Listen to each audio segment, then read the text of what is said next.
All right, well, good evening, everyone, and welcome to Environmental Coffee House. I am your hostess, Sandy Schoelles, and joining me is Antonio Reid and Jim Massa of the famous Science Talk with Jim Massa on YouTube. And tonight we have a pretty serious show. All the flooding. You watched the video. I took you around the world, and I probably did not even include some places that I should have included. But we know it's happening. We've just seen the devastation from Helene, and we know what's happening in South Carolina and North Carolina, and we're here to talk about it. We want to uh, uh, we want to be with you guys tonight to talk about all these things. It's important. And so, Jim, hello, and Antonio, hello. And I want to thank the moderators, Jean, Nina, Kim, and Looney tonight. So, here we go. Take it away, Antonio. Yeah, thanks, Sandy. This is a very important show, and what's happening here in the United States and around the world. We need to bear witness to this and talk about it because it's impacting us directly, personally, and around the world. So, absolutely. What just happened was absolutely phenomenal. Of course, we witnessed throughout the summer that the ocean waters, particularly in the Atlantic and in the Gulf, have been much warmer than usual. And now we are seeing the manifestation, the result of that Hurricane Helene. Now, this hurricane was able to be super energized and ramp up to a Category 4 as it crossed the state of Florida. It went across the state of Florida. It hit a Category 4. I think the winds topped out at 140 miles an hour near the eye wall. So just absolutely incredible, giving people in the great state of Florida very little time to get away. And then the storm itself, I think, was moving between 25 to 30 miles an hour, which is fairly fast for a tropical system. So this was incredible. And it remained at Category 2 up into southern Georgia, absolutely devastating people on the coast of Florida, in the Panhandle region, outside of Tallahassee, the state capital of Florida, and into Valdosta, southern Georgia, and all the way up, of course, to Atlanta, Georgia, declaring a flash flood emergency for the first time since the city of Atlanta has been established. It declared a flash flood emergency, which was absolutely incredible. A metro area of over 4 million people. The devastation across the state of Georgia, of course, was widespread. Also, the state of Florida as well. South Carolina, my state of North Carolina, Virginia, Tennessee. And Sandy, if you can, while I'm talking, there's a map that I sent you of where you can Oh, see through the power outages the pathway of the oh, storm. Absolutely uh, phenomenal. this one? Yep, right That's there. it. So this is Sorry, not. Jim, you're covered. It's an So improvement. this is Stop. Okay. This is incredible, ladies and gentlemen. This is not the precipitation of the storm. This is not the damage of the storm. This is power outages, literally tracking the storm. As you see, the storm carved a pathway of power outages through the southeastern United States into the Midwest, into parts of the Midwestern parts of the United States. Absolutely incredible, from Florida, Georgia, South Carolina, North Carolina, Virginia, and it looks like, what is that, West Virginia and parts of Kentucky. They're just been absolutely devastated. In North Carolina, I know we've been devastated. Western parts of North Carolina, our governor has said that the roads for Western North Carolina are completely inaccessible. There are still tens of thousands of people. I mean, you can see that number. That was updated as of what is today, Sandy? Is today the 29th? Yeah. So that image you're seeing is yesterday. There's 700,000 people across North Carolina as of yesterday who are without power. I mean, perhaps that number is a lot lower today. But yeah, this was absolutely a phenomenal storm. They're saying it was a 1 in 100 year event. And remember, cities like 2 years from Asheville, now. Yeah. North Carolina, known for its brewery, the Sierra Nevada, and many other things. Boone, North Carolina, home of my alma mater, Appalachian State University. Small towns such as Marion, Collowy, where Western North Carolina is, Murphy, North Carolina, where Pisgah National Forest, just up and down Western North Carolina, completely devastated. What we saw there was, at instances, the roads itself, because the ground became so liquefied, the roads became themselves took on a liquefied state. And when the roads dried, you could see it looked like the roads themselves had puddled. If they weren't washed away in other instances, bridges washed away, homes washed away, whole downtowns destroyed, washed away. There are still thousands of people, hundreds of thousands of people, not just in the state of North Carolina, but throughout the southeastern states that were impacted by this storm, who still don't have cellular service, still don't have access to water, still are trapped because the roads are impassable. They don't have access to food.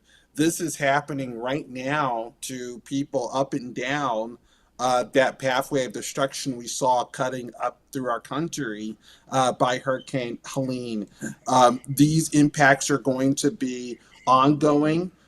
This is not going to be a problem for a week, 2 weeks, 3 weeks, 4 weeks, or something like that. This is going to be a problem into years. People's homes have been destroyed.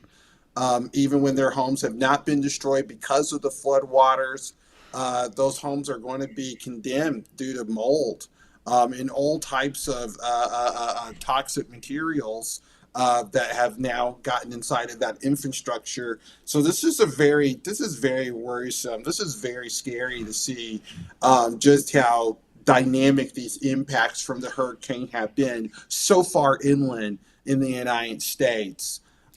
Sandy, did you want to play that video with the newscast in Boone? Yeah, I absolutely. Just one Meanwhile, second. Up.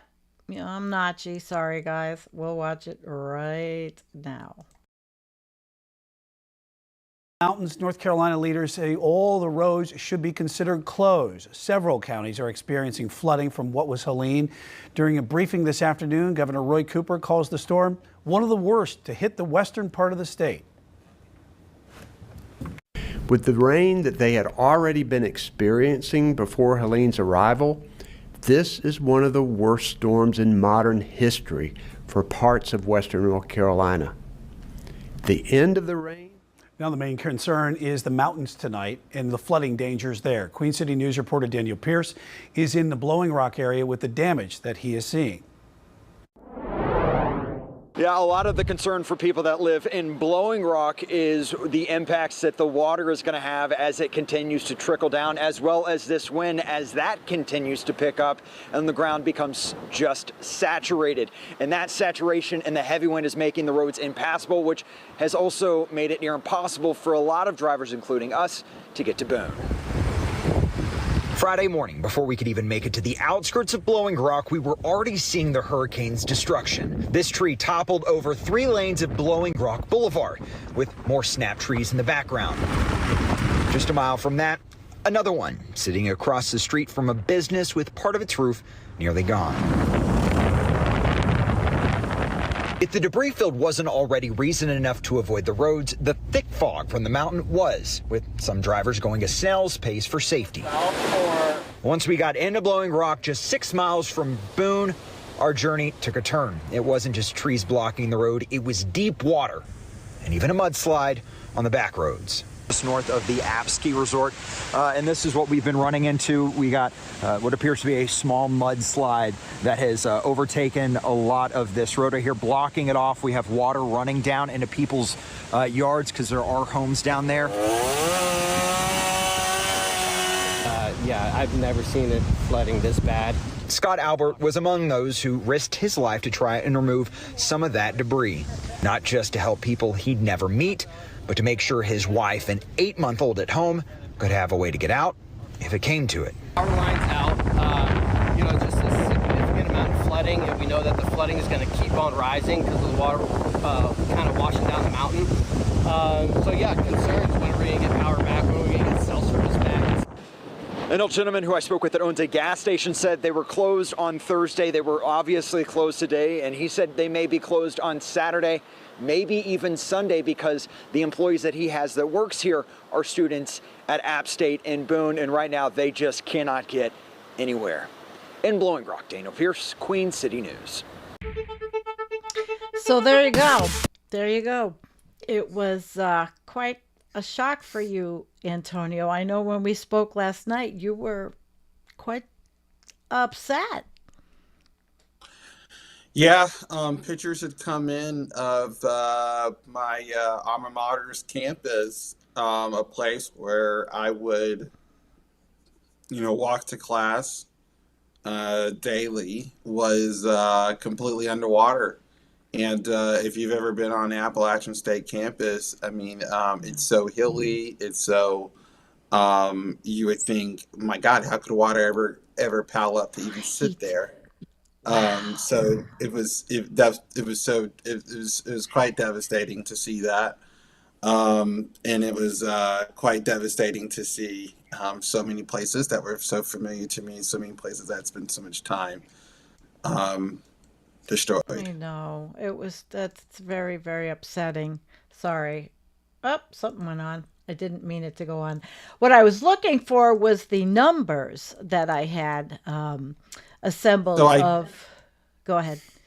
I do know that so far 100 people have died. Yeah, weather fatalities. In terms of Hurricane Helene, and so that is devastating. I know over 1,000 people are still missing.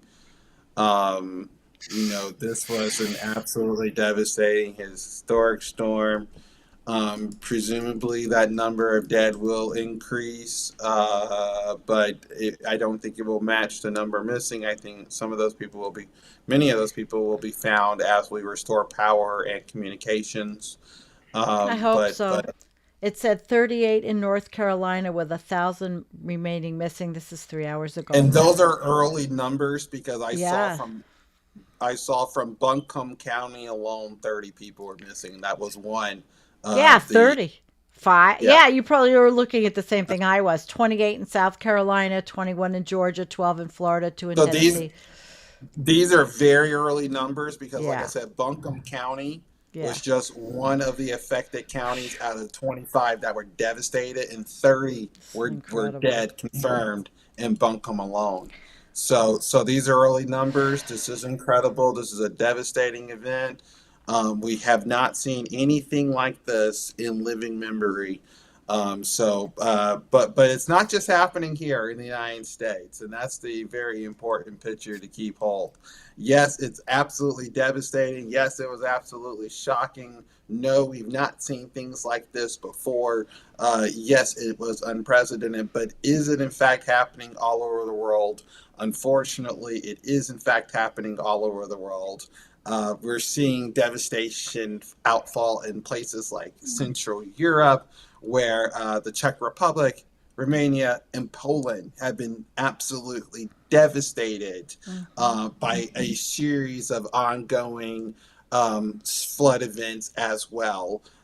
Thousands of people have been evacuated in Poland. We've seen a wastewater treatment facility completely inundated by the flooding in Poland. This has been absolutely devastating, causing billions of dollars of euros of damage across those three countries.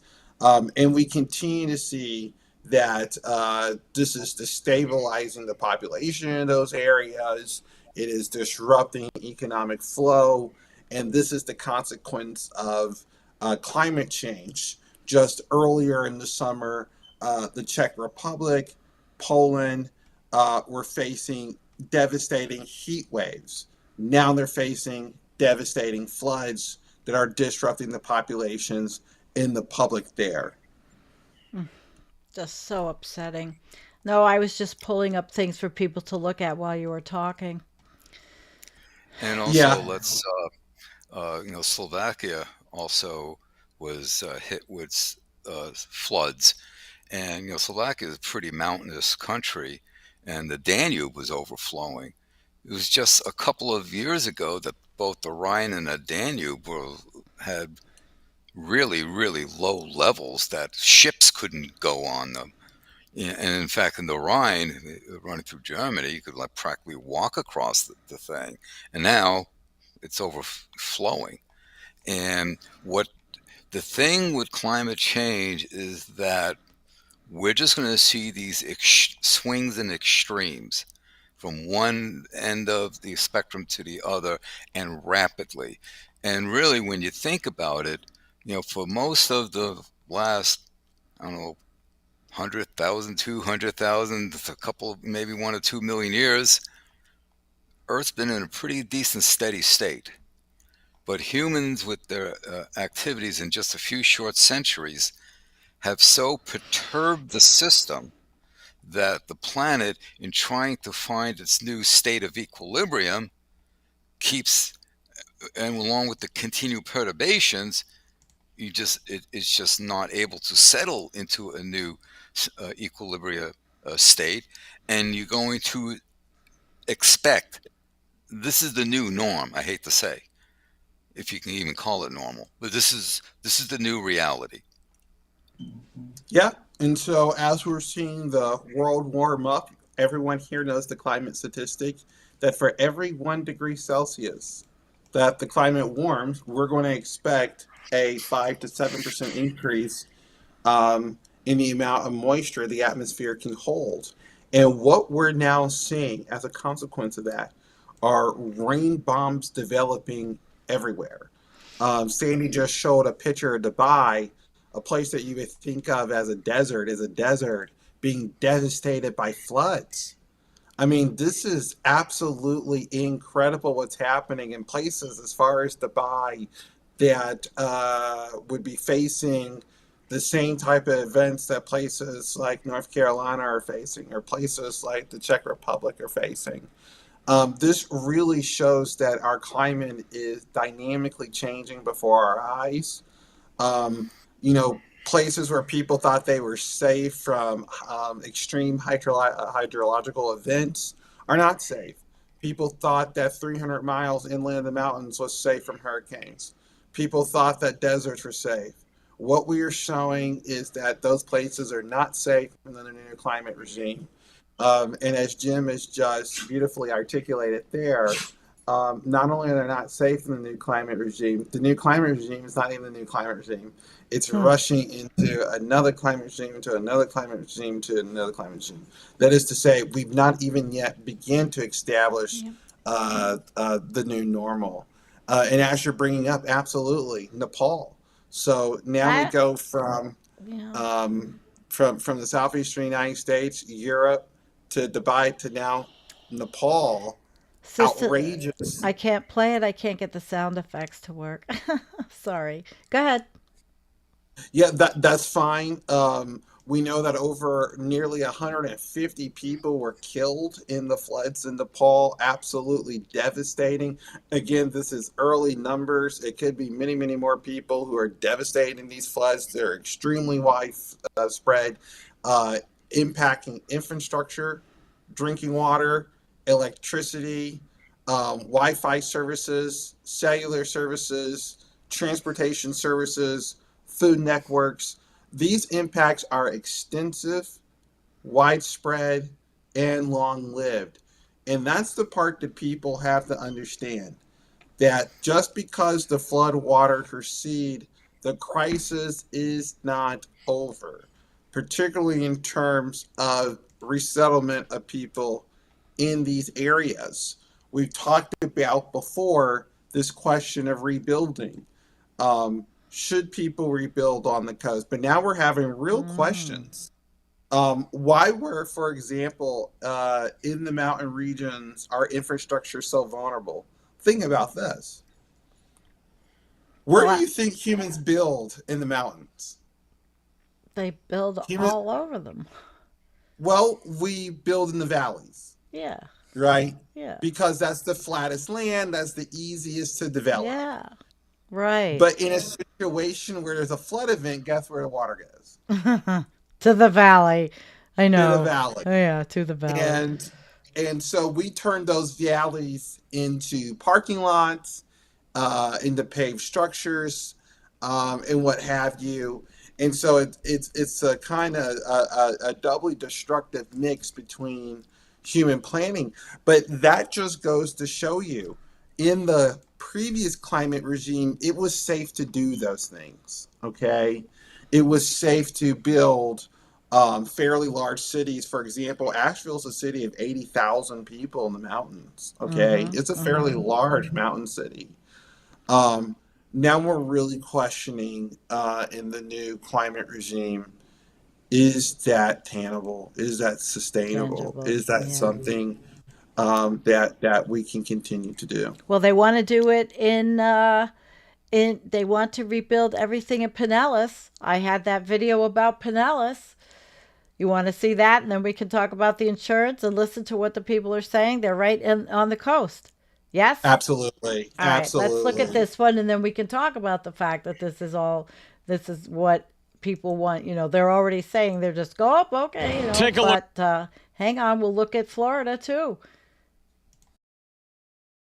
At this car, I think this shows just how powerful this storm was. These cars were buried in the sand, showing how powerful the storm was and how rapidly things developed. The owners simply could not get the cars out of the sand in time. Behind me are businesses that were devastated by Helene. But even as bad as things are here, I've talked to a number of people tonight who are resolved they will recover and will rebuild. Sunset over the Gulf of Mexico tonight. The sound of skid steer loaders could be heard above the crashing waves as crews are working to remove tons of sand from the streets. For Lauren Moniz, this is a new experience. We just moved here 2 weeks ago, and everyone told us it never gets above a foot. The night Helene hit, she watched as the storm surge rushed in, first from the intracoastal waterway, starting around 5 p.m.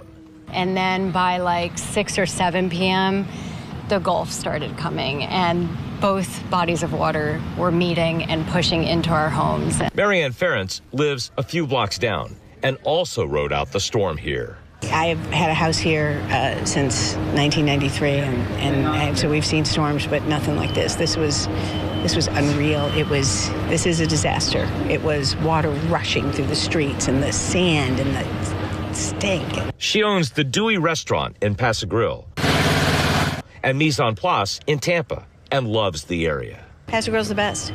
It's the best because, like myself, everybody out here, all these shops that we're now rebuilding, everybody lives here within a few blocks. So for her, to see this beautiful beach community looking like this is not easy.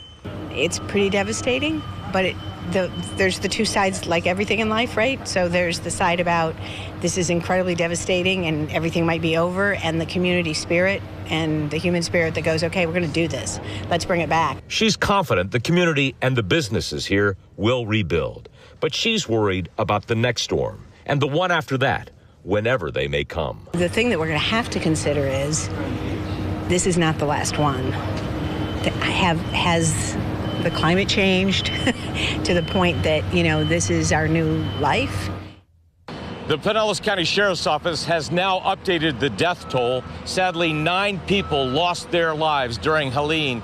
The Sheriff's Office says all of the people who lost their lives, sadly, were in mandatory evacuation zones and apparently died of drowning. In Paso Grill Beach, Jeff Patterson, 8 on your side. So this was, I wanted to show the insurance numbers here, and the numbers from the Environmental Defense Fund for the flooding by numbers. 4.7 billion is the average cost per U.S. flood event, river, basin, or urban, from excessive rainfall, aside from damage caused by tropical storms. Now, that's aside. So that's 1980 to 2021. These are significantly going to change, right, Antonio? Oh, 25%, of course. 25% is the share of critical infrastructure in the U.S. 21.8 million number of U.S. homes and businesses in harm's way. 67% more than the number on the federal flood risk maps. I mean, this is going to change. And what is this? Is the overall risk change, but this is 21 to 2051, and there's only a little tiny bit of decreasing risk. See that, guys? But look how much of the increasing risk in blue and how high it's getting on all the coasts. Well, a couple of points, if I may. Um, I'm actually kind of getting tired of hearing politicians say, "Whoa, this is a once in 100 years event." No, this is kind of becoming like yearly, first Mm-hmm. of all. Mm-hmm. Second of all, the you know, that, as Antonio correctly pointed out earlier, for every 1 degree C increase in temperature, you expect to see about a 7% increase in water moisture that the Mm-hmm. atmosphere can hold. But we're well past 1 degree C increase. We're like at 1.5, 1.6 at this point. And so we're actually seeing on average an overall atmospheric moisture increase in the content of Mm-hmm. about 9 to 11%. And by the way, as you go up in altitude, the percentage is even more so because of the dew point and all that stuff. So higher elevations are more prone to getting more precipitation, just because it's cooler temperature, so it precipitates out, condenses out quicker and sooner. So you have that, and when you look at where we're going to build, how you're going to rebuild. Well, I hate to bring this up, but we have to. Too many people on the planet. We where are you going to house all these people? Where are you going to find enough land to, one, house the people, and two, produce Yes. food? We're losing our agricultural lands due to shifts in precipitation patterns, droughts, decreasing soil quality and quantity. So you have to have land to house the people. But with all the stuff that's going on with climate change, rising sea levels, precipitation bombs, changing jet stream patterns, increasing, you know, Mm-hmm. temperature, drought, you name it, all the things we've been discussing for years, there's a more and more land is becoming unsuitable for people to be housed there, to live there. And again, and where you're going to have you're going to get enough land to produce enough food to feed an ever increasing, exponentially increasing human population. No, I think we're seeing. I think the rubber band has snapped. Mm. Mm. That's I think you're interesting. right, Jim. I think that the impacts that we're seeing are beginning to accumulate. It hits home when it happens here in the United States because we see these places that are familiar to us. But if you can understand the impact of these events in the United States, they are multifold elsewhere, particularly in the world, in the developing world. So try to continue to keep that in proportion. That when other countries are facing, we saw floods in Kenya, we saw floods across African states as well. We saw floods across Indonesia. So this crisis again is not just local, and it's really pushing human infrastructure, human politics, to the edge as climate change completely rearranges our relationship with the biosphere, with our climate, and with our world. So yeah, I mean, this is really shocking. Sandy, I know that you wanted to pull up tweets from Mr. Oh, Dr. Swain. Yes. Yes. Let's get I, I, Daniel Swain up. I do want to say that Yes. Tony just um, really helped elucidate better than I could the point. I was trying to make the point that it isn't just local, but this is planetary. Everything that we're seeing, it does affect everyone across the globe, and the chickens have come home to roost. And the rubber band has snapped. Everybody's liking that And one, Jim. yeah, it has. Can't forget that one. I hate to say it, but it has, and it's just going to get worse.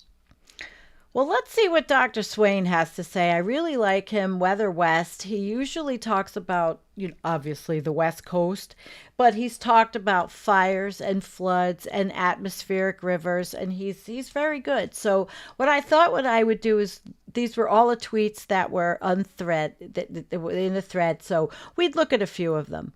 And we've already talked about, the Helene is generally horrifying. Full-scale disaster is likely yet untold.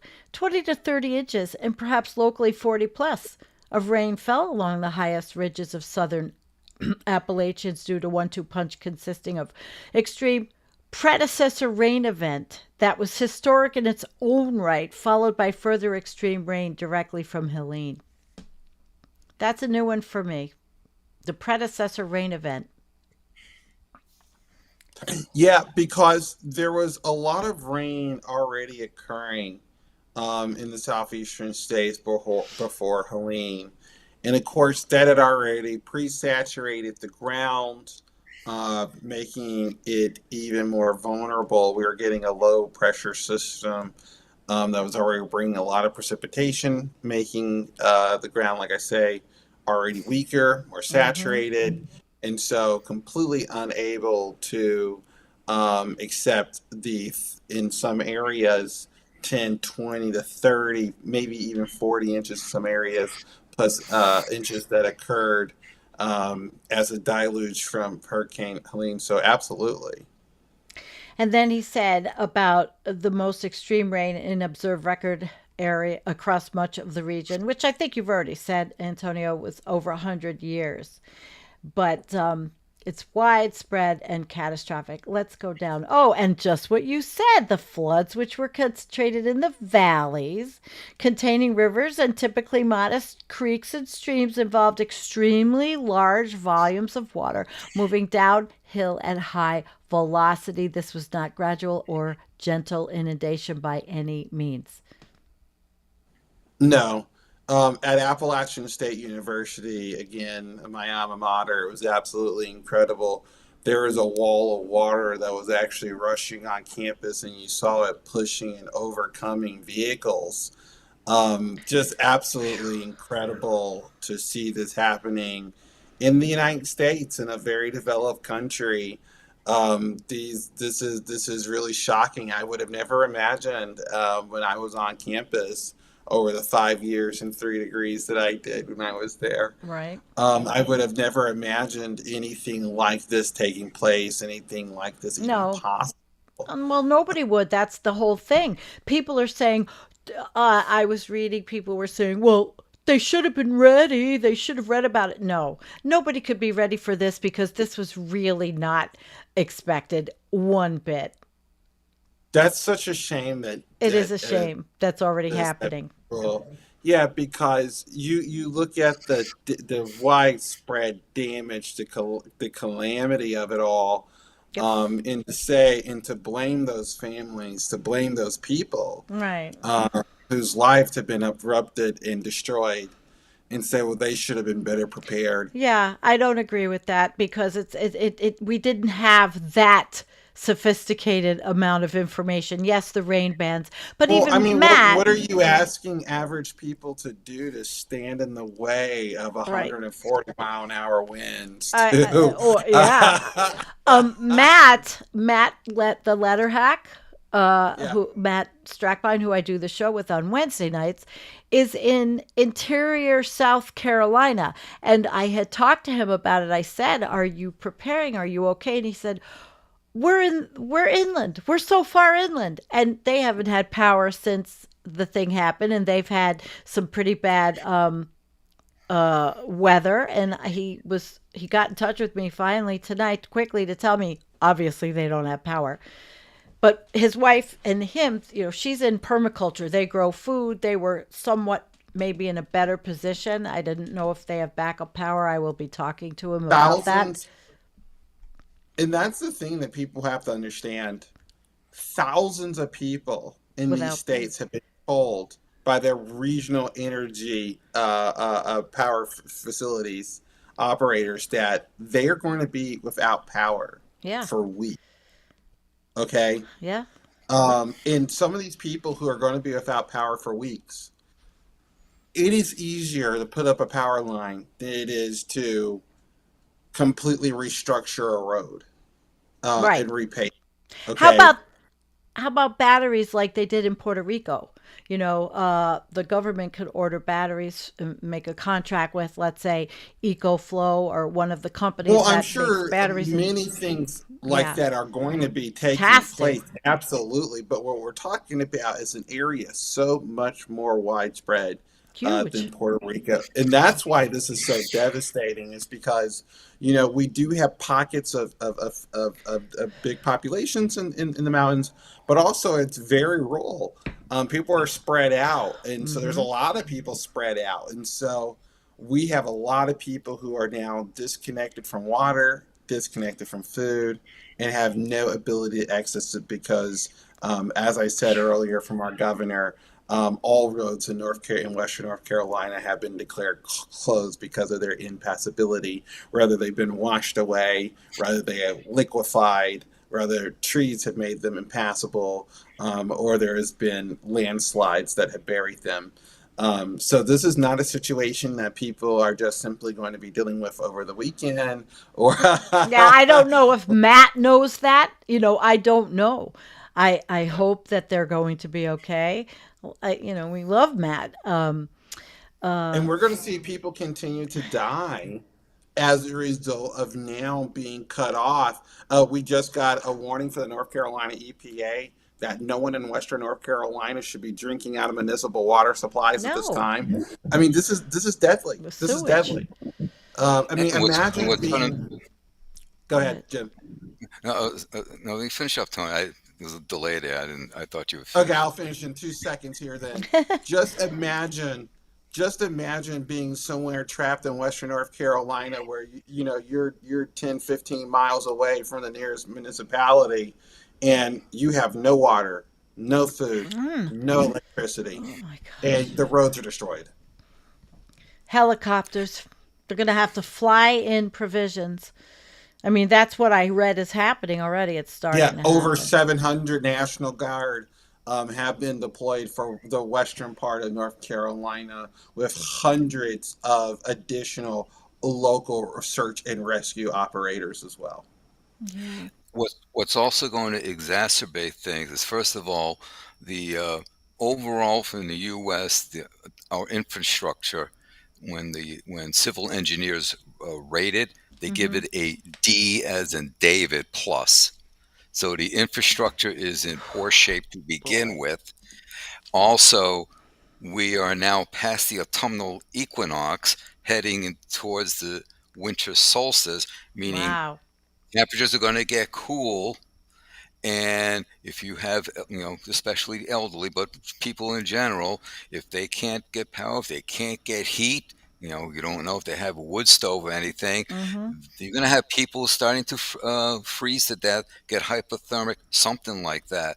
So this is going to get worse, for the next however long, for several months at least. And Absolutely. yeah, he did have a thread. For a time yesterday, it appeared that multiple substantial and high hazard dams might fail entirely, which we have seen in other countries, sending large walls of water downstream and presenting an even greater disaster. Fortunately, it appears that the catastrophe was narrowly averted, but only just. Antonio, do you have an idea of why, anything about the structure that might have been something was done right? Maybe? Well, I mean, these things are just, uh, particularly here in North Carolina, it was the Lure River and the Lure River Dam.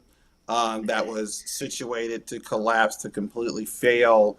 I mean, we are very fortunate that it didn't. I mean, perhaps if we only had a few more inches of rainwater, I mean, really, I mean that's the sort of situation that we were in. We did see levees collapse in Western North Carolina. I mean, the situation could have been worse. I mean, we were again lucky that this storm was moving at the speed that it was. Had this storm stalled out sooner, had this storm moved slower, we could be talking about an entirely different picture today. Absolutely. Well, the last thing I'm going to read from his tweet was he's writing it for a few reasons. And he covered basically everything you did, Antonio, that the human toll is high. It's a major regional flood disaster on a scale we haven't seen in some time. And communities are devastated. But he says he's writing it for a few reasons. First, I think it's important to recognize that this event is a disaster of national significance and will require large scale response in both short and long term, which we've been talking about. No news is good news in this case, quite the opposite. Also, for my now, this is very important. For his West Coast audience, I want to reflect on this event in the context of the arc storm, which we've covered on this show. A hypothetical but plausible catastrophic flood scenario we've developed for California with the intent of improving a preparedness and planning for such event. So they're looking at this and saying, holy shit. You know, the September 24 event in southern Appalachia has arc storm level impacts in eastern Tennessee and western North Carolina. Widespread catastrophic flooding has resulted. Many lives have been lost. Transport, electric, telecom infrastructure is devastated. Some towns completely isolated. And these are the type and magnitude of impacts we will likely see during an arc storm event in California. They could be widespread even more and affect more people than this southern Appalachian disaster, but the general point holds.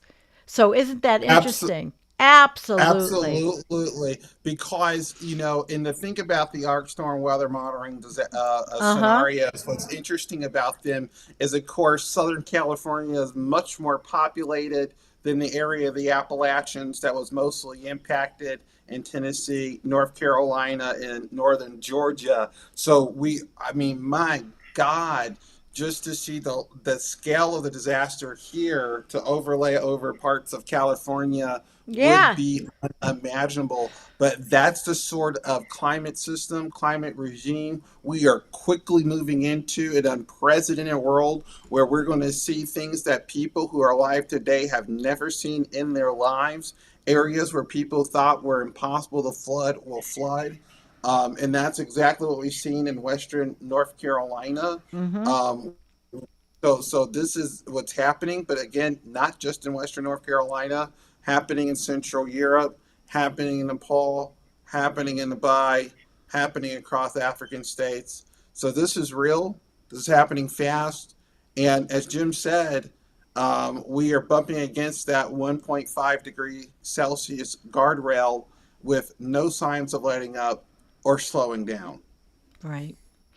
And here he said, as always, other factors are at play, expanding populations into known and extant floodplains, as well as artificial modification of river channels, old and crumbling infrastructure built decades ago, like I saw in one of the Florida towns, that they were all shocked because this never happened here and now it's happened there. Differential societal exposure via economic inequality, and that, of course, it always hits the most vulnerable of us, the worst. Well, anyway, that was Daniel Swain, and I thought he had some good points.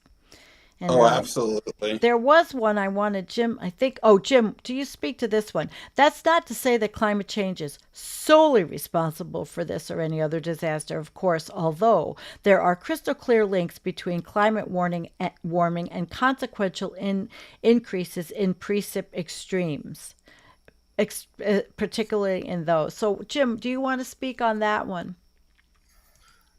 Well, Okay, let's start with the oceans, right? Let's go. Yeah.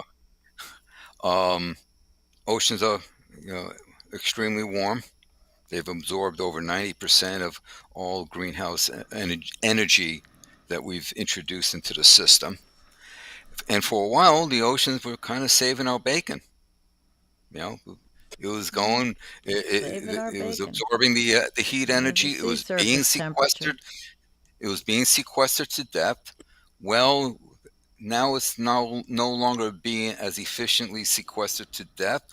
The oceans are stratifying, so now that heat is remaining in the upper 700 meters on average, and it's being returned to the atmosphere.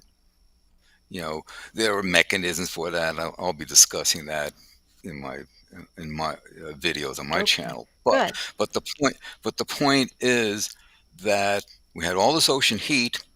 And what have we been seeing? Was Helene or other storms we've discussed before in the past, these tropical depressions quickly, within 24 hours, are suddenly a Cat 4 or Cat 5. They just ramp up so quickly. And in a lot of ways, this is what fueled Helene. You had all that ocean heat just ramping it up.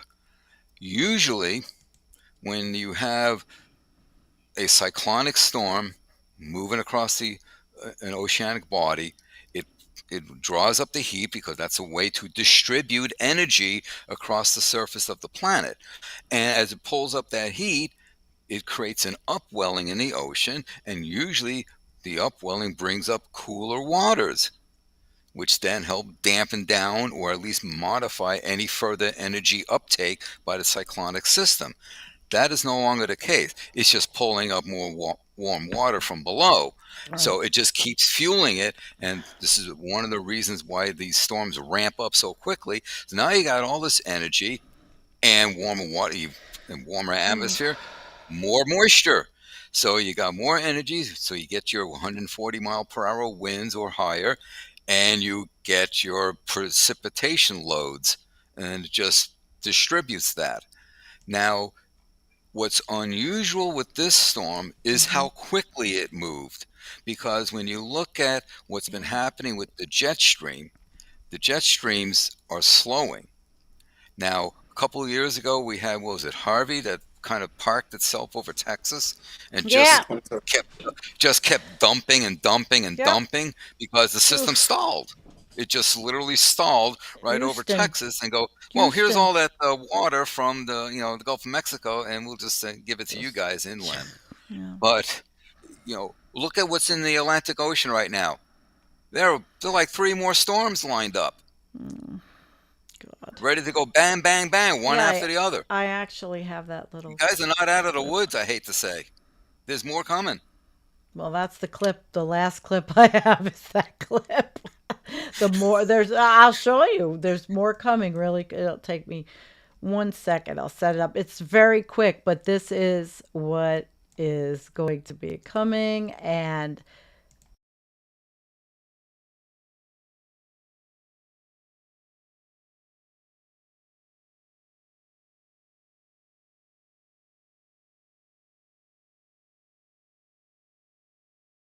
so we don't know. I'll be watching that one closely too.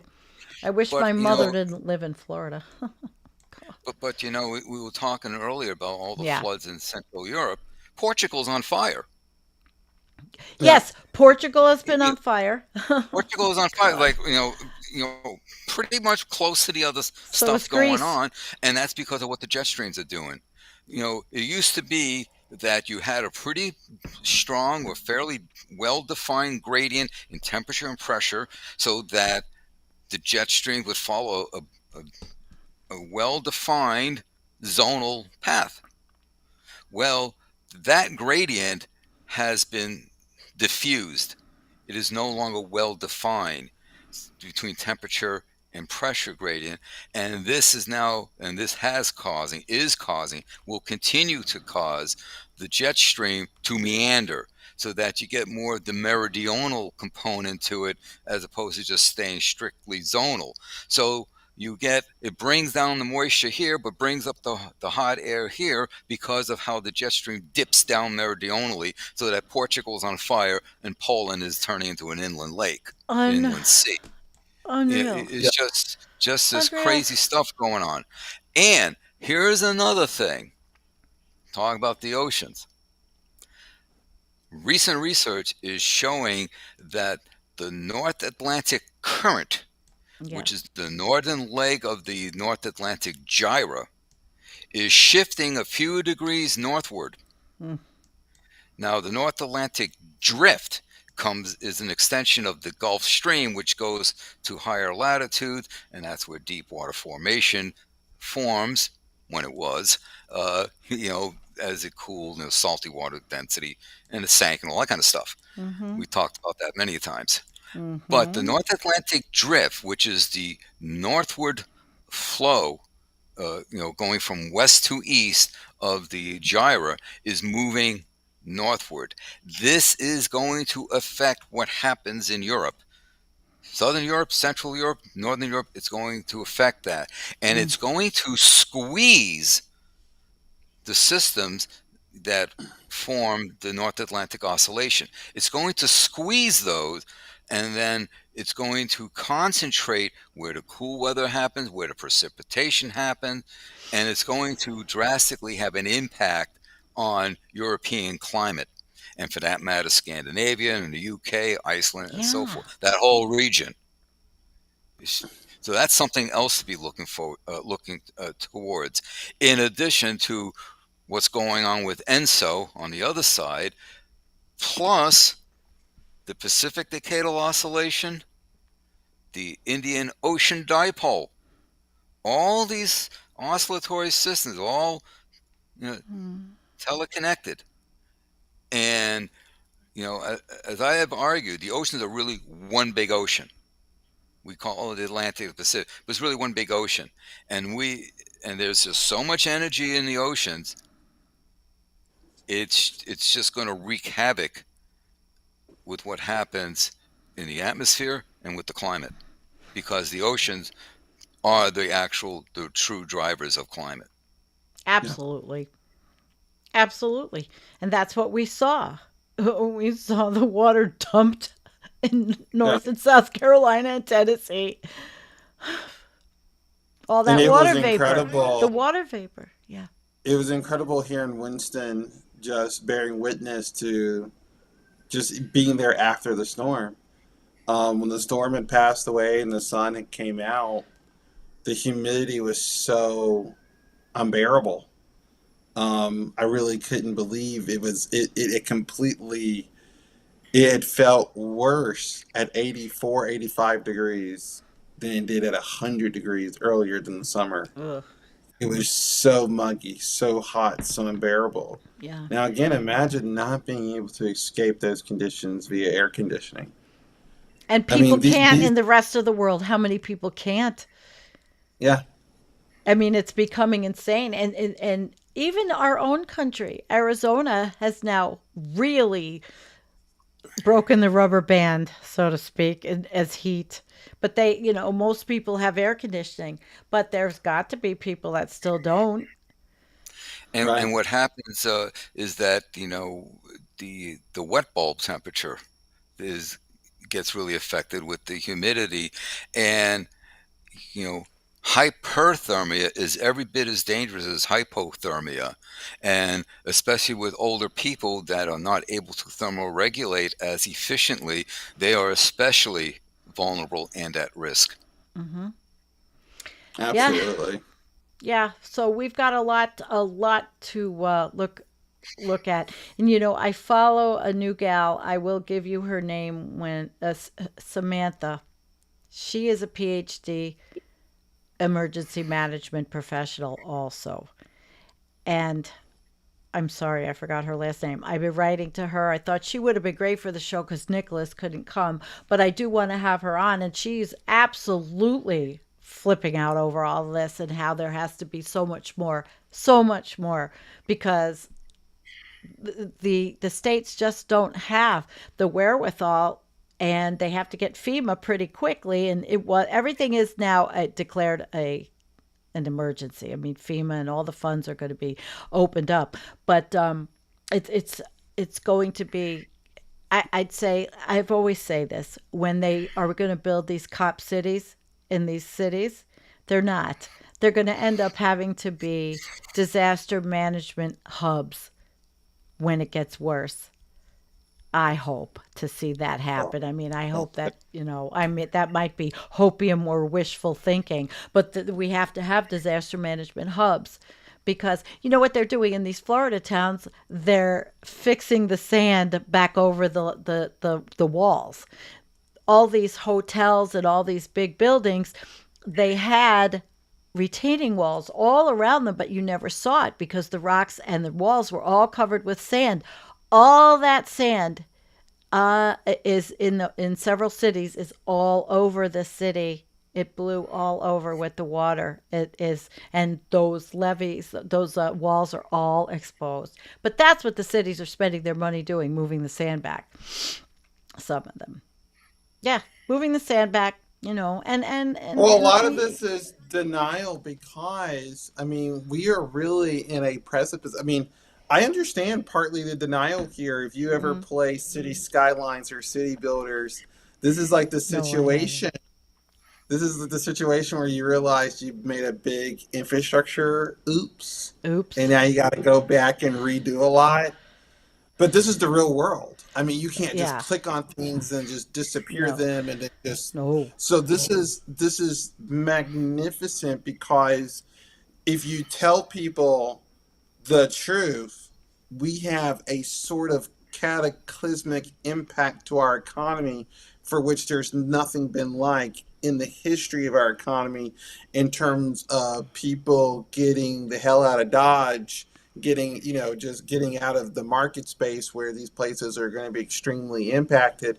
But as we just saw again, what happened to Western North Carolina is showing us you really don't know where it's a climate casino, as Paul Beckwith in Ottawa said. So you really don't know where you'll end up. You really don't know what slot you'll pull, even hundreds of miles away from the coastline. That's Elliot, Climate Casino. Elliot Jacobson. He's the Climate Casino. He's the guy that bets the odds. Well, I know Paul Beckwith. Yeah, he did it too. Yeah, I love Paul. I'm trying to get him on. I'm just not sure when he's coming. I've been asking him. He said yes. I know he's busy, but anyway, I had something then it slipped my mind about, like usual, the refuse. And I saw the videos of people that already had their furniture lined up out on the road for pickup to landfills. I'd like to know where they go, where it all goes in Florida, because this happens so frequently in Florida. Where does it all go? That's going to have to be another show. You were talking about insurances earlier. Yeah. Again, I know this is a first world problem. Think about this, guys. The people who got hit by these floods in North Carolina, in Virginia, in Tennessee, in Georgia, they don't have flood insurance because these things don't happen. So this is in a lot of ways, this is worse than in Florida, where at least, you might be paying a premium for the insurance, but you got it. These homes have been destroyed and there's no insurances. Now, there will be federal insurances and things like that. Yeah, it takes forever. It takes forever. It won't be full payouts. We know the little ring around the rosy they'll do with this.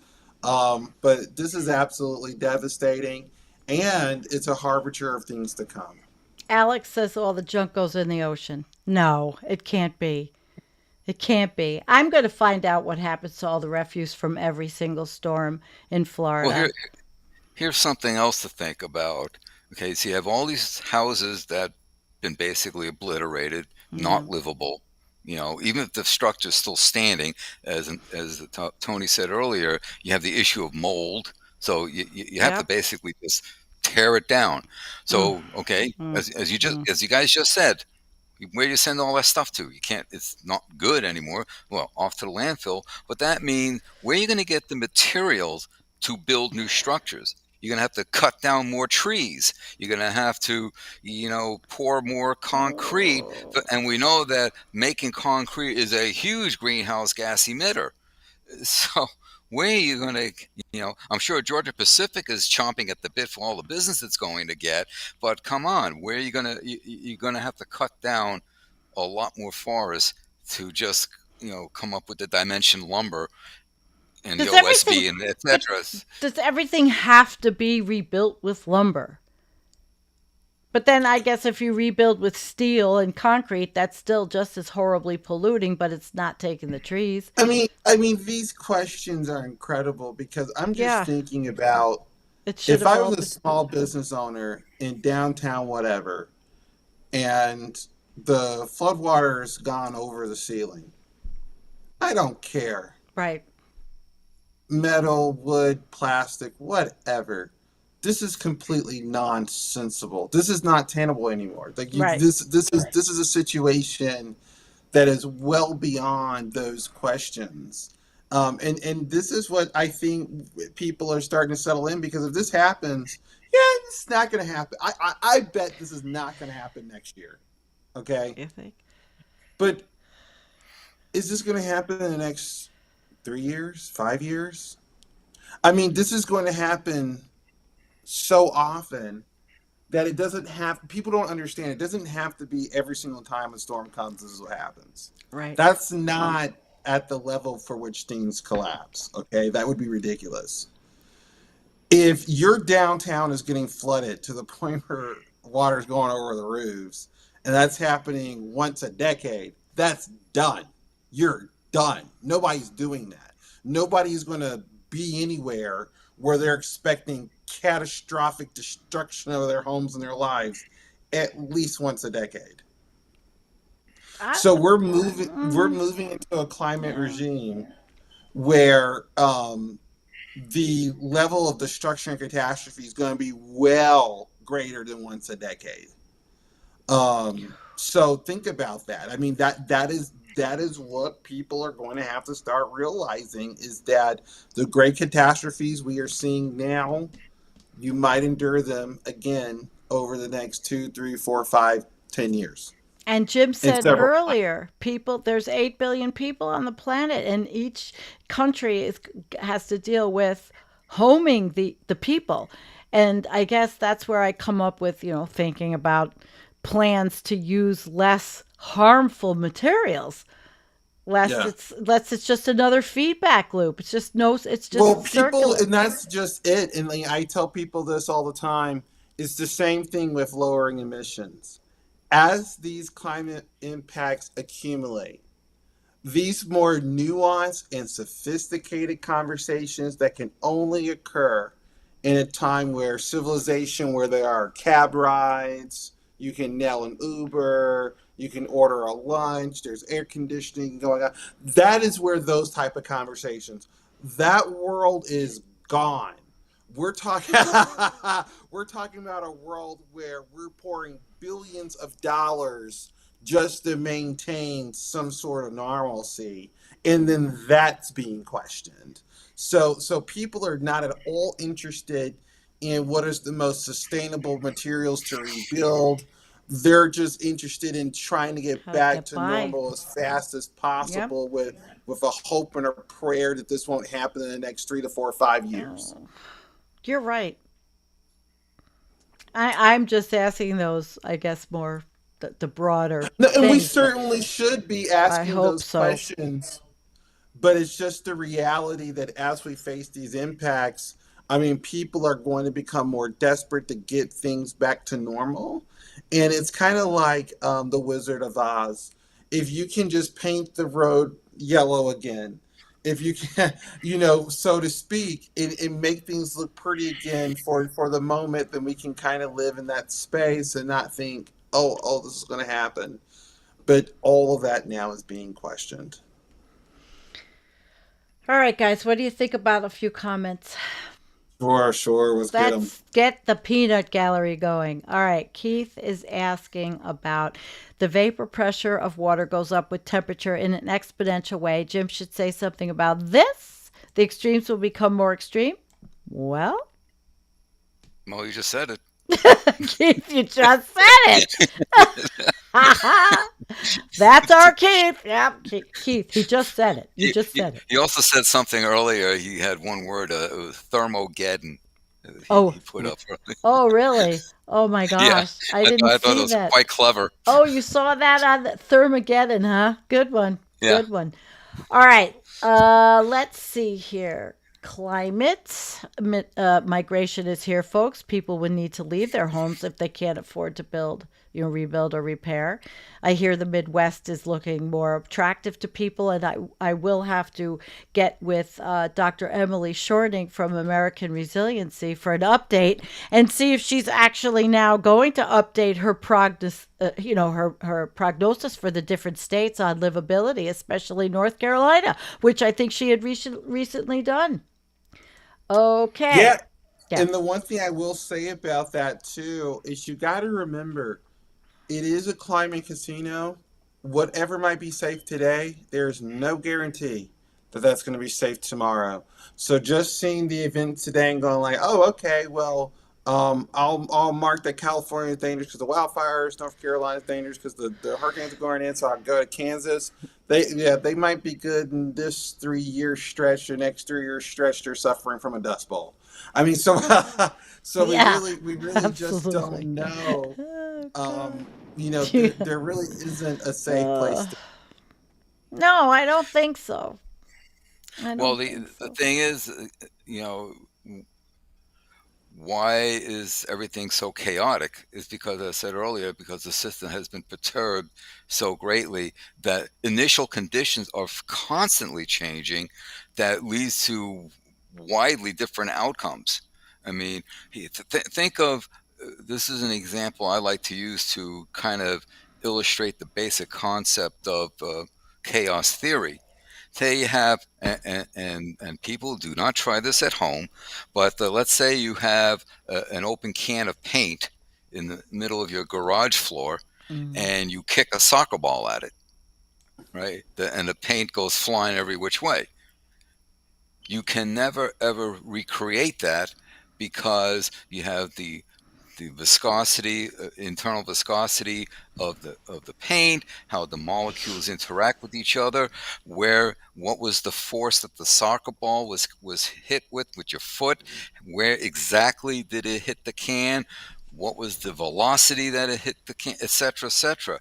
You have differing conditions that, even though you may be starting out the same parameters, Mm-hmm. you end up with wildly different results. And this is what we are seeing now. We have so many. We may know what the parameters are, but the conditions are so wildly different that you can't just rewind a tape and play and it'll play the same way again. It just will never.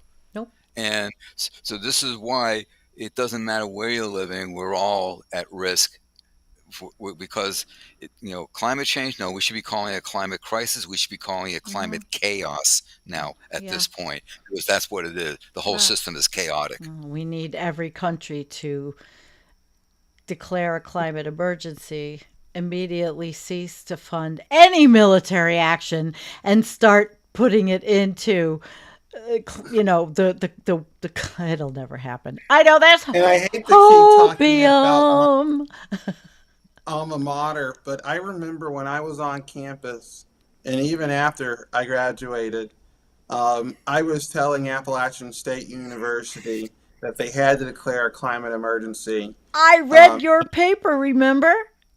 Very well so. Yeah. We were pushing the school at that time, and people were saying Antonio's extreme. Antonio, his rhetoric goes too far.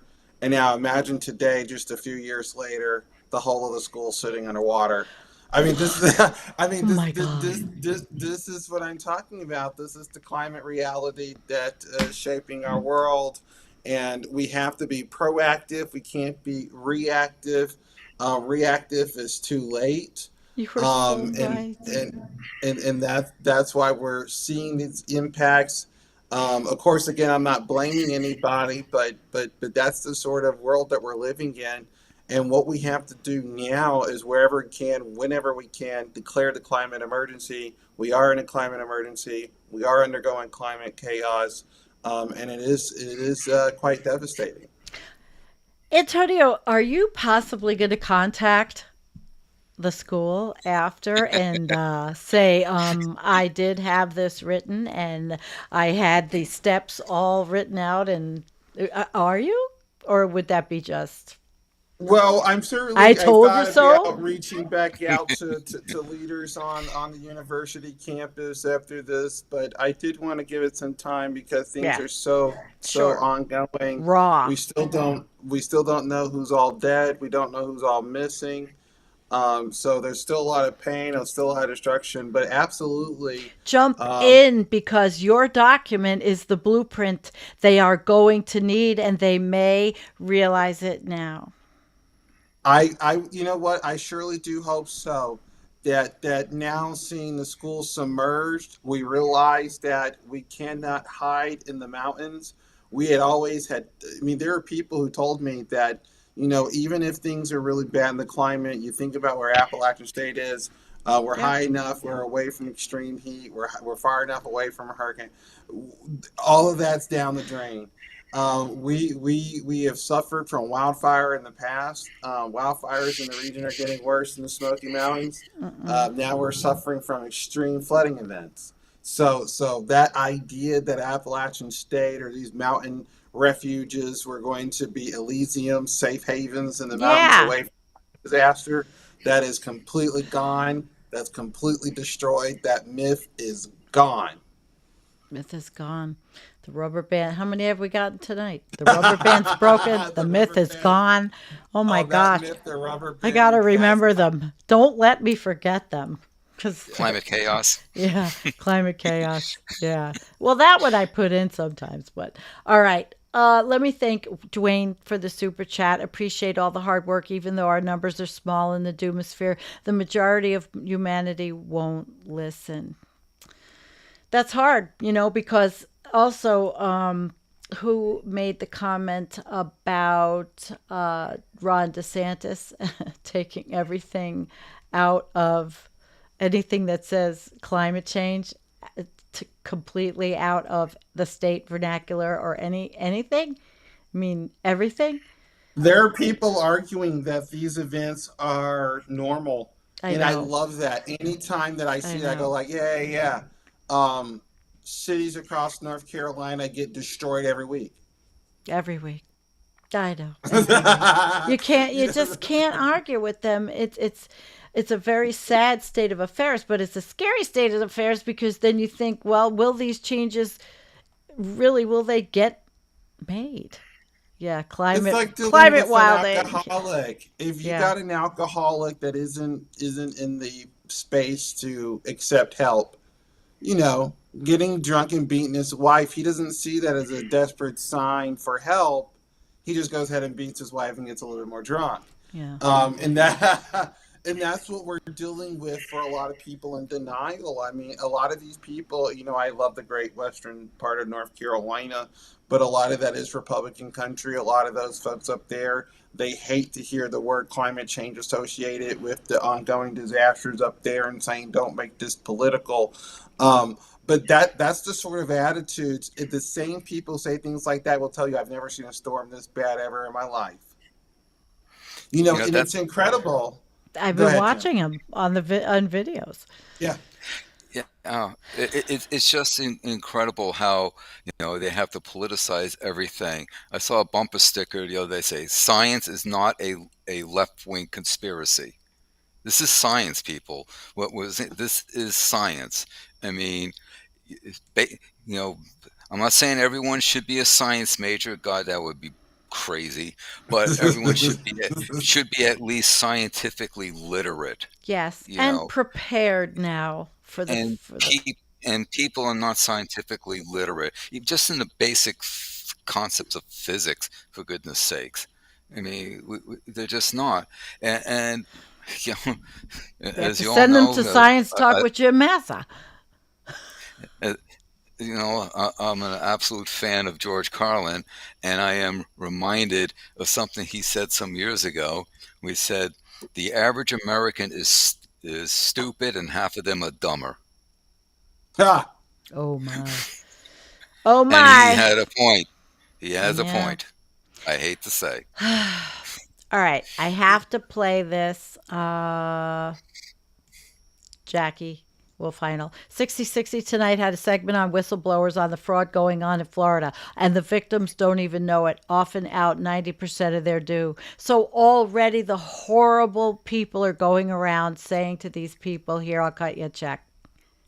Or whatever Well, they're yeah, doing. I mean, and that also shows how desperate people are. Are. That also shows how vulnerable people are. The government systems not being there in place already for people who are facing natural disasters. As you're stating that your friends have already stated in disaster emergency planning and management, that we're just nowhere that we need to be in facing with these new climate realities, and we're not. And so people are going to be vulnerable to scams because they're going to be desperate. They're going to want help. They're going to want all this. And then also something that's happening in my state that I thought was interesting is people are applauding all these private programs that are responding to the crisis. And listen, I love that. I'm glad that there are private actors. Sure, absolutely. But what people are misunderstanding is that when they see those private forces, they think, oh, well, if they did all of, then perhaps that's what we should have entirely, just private forces. What people don't understand is those private forces are very, very small, makeshift responses that are coupled with the federal response. If it was the other way around, we would be we would look like other developing countries when these type of disasters happen, because that's basically what they have, is just localized private responses to these crises. So it's also a little bit of illusion. People have to be aware. We do need robust federal programs to respond to these crises, to prepare people and how to deal with these crises. And I know in China, they're taking this a lot more seriously in terms of public education. The Chinese public is much more willing to accept, first of all, there is a climate crisis going on. There are Chinese public officials, like Republicans, on this issue. And so they're building cities that are quote unquote sponge cities. So there's a lot that we can still do and learn from as we do try to adapt and rebuild, of course, coupling with building more sustainably, using sustainable materials, but also building our infrastructure in a way that's going to be much more adaptable and also mitigate some of these impacts when they do come. I do hope so. I know. I do. I would like to see all of these changes happen. And, when you look at all of the people that just attended Climate Week in New York City, and then that's going to happen at COP, but it's a lot of the capitalists, it's the business people, and they're going to see a market for this. Eventually, they're going to see a market for this kind of change. And we are still a capitalist nation, and we are still driven by market economy. And so it could be something that does get brought up if fossil fuel interests don't hijack all of it. Oh, sure, we'll give you something. Make it all out of plastic. Which is oil products. Yes, of course. That's my point.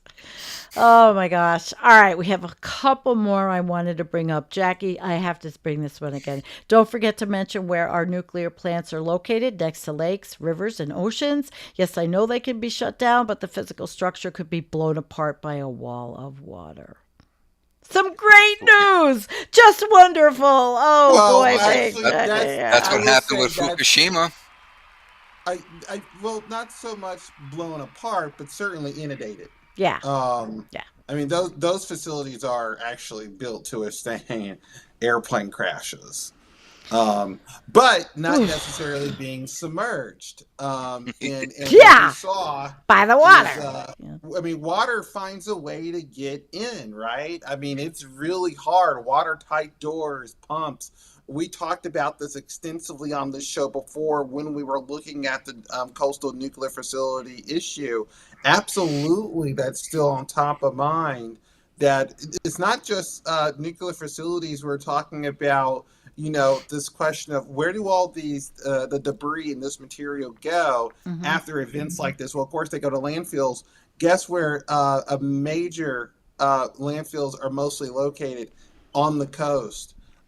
So we are going to be dealing with massive problems, and landfills are notoriously difficult to remove, to pick up and to change. I mean, my God, and imagining the sea swallowing these landfills, swallowing all of this coastal infrastructure. I mean, really turning this into the coastline to super fun sites. But I mean, we're seeing that in the local flooding events when local municipal authorities tell us, don't enter these waters. You don't know what's in these flood waters. Right. There's fecal material in these flood waters, of course, but there's also heavy chemicals in these flood waters. You really don't know what's in these flood waters and what you could be potentially exposing yourself to. No, but And you see all those idiots in Florida freaking already swimming in it and putting their uh, kayaks and not wearing boots, and oh my God. Of course, are right, Antonio. I've just already seen it. I've already seen the yeah, videos. They're all drunk already. Ooh, let's just go frolic in the fecal filled, toxic, horrible mess of water. Oh, Lord. Well, it's natural immunity. there you go. That was good. Oh my gosh, that was funny. All right, well, we're an hour and a half, so I think it's time to let's wrap up our talk. And I just have one more one I want to put up. Strengthen the UN. Remove the veto power of the big players. Establish a one world ministry for the future with wide sweeping climate powers with safeguards against the abuse of power. Wouldn't that be nice, Karen? Wouldn't that be nice? But, we could end with something upbeat. Actually, I was going to end with something upbeat. I forgot. I'm going to do this before we end. We're going to look at Jeff Baradelli. I wanted to show you, hang on a second. I wanted to show you his tweet. Here it is. Here it is. Okay.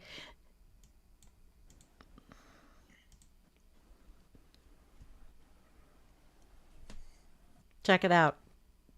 The Bears. Yes. This was in Asheville before.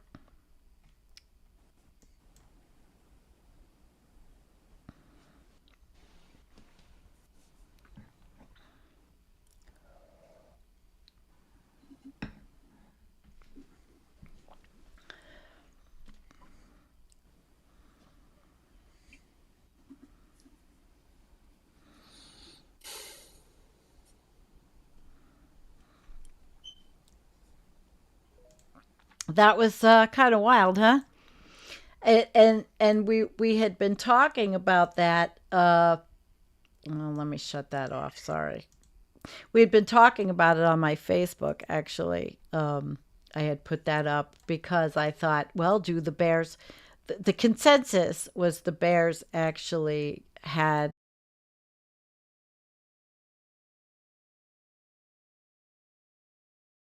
Ability to detect when changes are afoot. I remember, it goes over 20 years ago now when I think about it, but interior Alaska has something like a 7.9 quake hit. And I was doing some work on the outside of my garage, and my sled dogs just started going ape shit. They just were going wow. bonkers. They just went bonkers. And I'm like, what's going on, guys? Then all of a sudden, I felt the outside of the wall vibrate, and the the leaves on the trees vibrated at such a point that it created a resonant frequency, and it started humming. They knew. Jeez. They knew. They Hum. picked. They must have sensed the P waves or S waves, whatever, but they knew it was coming. Wow. Wow. So animals can sense when something unusual, out of the ordinary, is about to strike. They can believe read it. radar data. That's what Scott said. They could read the radar data. Smarter bears than we have on people. Wait, Bears where are is that? smart. That was cute. They're smart. They're smart critters. They really Yeah. are. Yeah. I like them. I like that little And fuzzy guy. they are deceptively fast. I one time saw a black bear. I was on the Yukon River, and he literally scampered up a vertical cliff face like 75 feet in 2 seconds. Boom, he was just Wow. up the damn thing. Oh, they are something else. They are fast. They're on you. Then you know what hell hit you. Oh my gosh. Well, that's a good way to end. Tony, I think you really should end the show. Yeah. Well, thank you guys for joining us and bearing witness to some of the climate disasters that are occurring here in the States, in Europe, in the Middle East, Southeast Asia, and Africa, and around the world. Absolutely devastating, absolutely horrific. This is a time to be coming together. It's a time to be planning. It's a time to be praying and thinking, if those are things that you do, especially that thinking part. And, developing communal responses to this, because we do need to come together in the face of these crises as much as we can, and make sure that we're as resilient as possible. And please just give us your thoughts and be with us in this moment of suffering and tragedy. Thank you. And we love you, and I want to say thank you to everybody. Really grateful to all of you. We appreciate you. Thumbs up, subscribe if you haven't, and we will see you on the other side.